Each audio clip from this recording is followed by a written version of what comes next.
I wanted to introduce y'all to a very special friend of mine. And Mr. Paul Silver is here with me, and he is from my area. And Paul and I, over the years, have developed a wonderful relationship. And Paul is a very special person. And I had the opportunity to go to one of Paul's events in Gwinnett County in Duluth this past fall.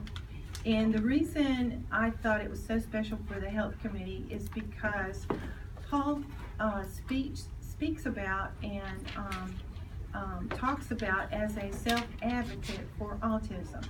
And as you know, the Senate Health Committee has focused on autism for many, many years now.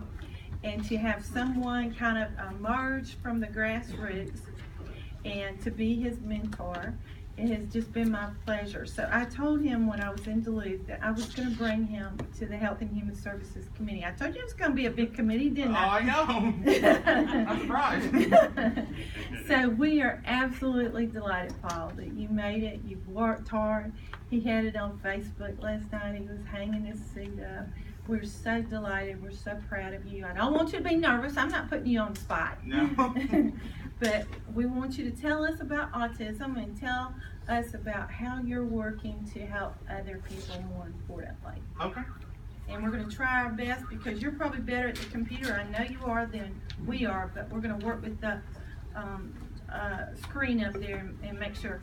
And if one of the girls wants to go help him, that might be nice. You're going to help her. She's sitting back here. Floor is yours. Thank you very much. Thank you. As y'all know, I'm Paul Silver. I have Asperger's syndrome, which is a mild form of autism. My mother always said to me, the best person who can advocate for you is yourself. She always said that even before I became a self-advocate.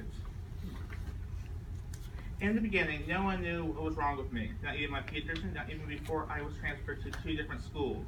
Until my 2nd grade teacher tells my mother that I could have autism. I was finally diagnosed with Asperger's syndrome at age 8.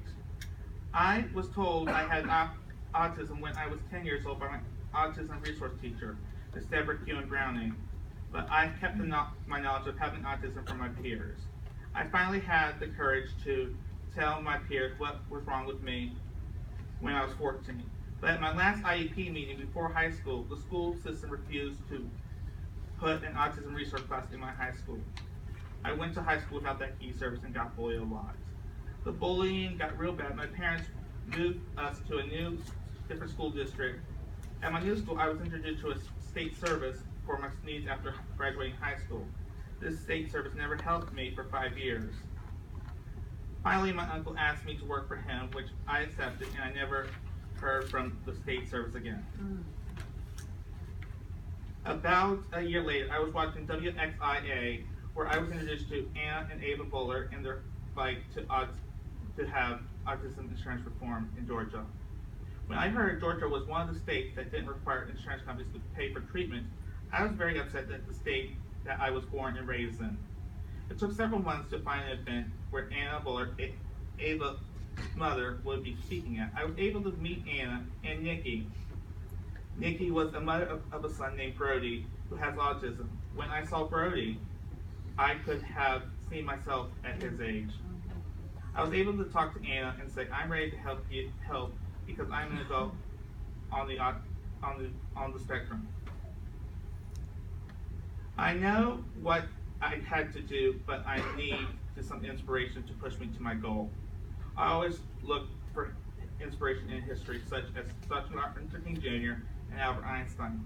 Then I look at my own family, especially my own grandfather, Dr. James Kaufman. My grandfather was a lobbyist for Georgia's Medical Association and helped start the aid station in our Capitol building.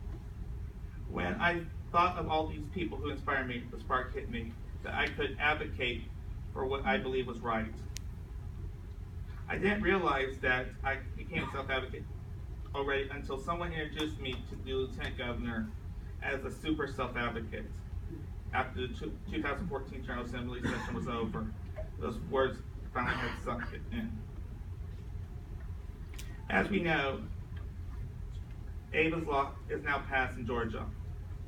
You might think I'm done, but not at all. It's just beginning.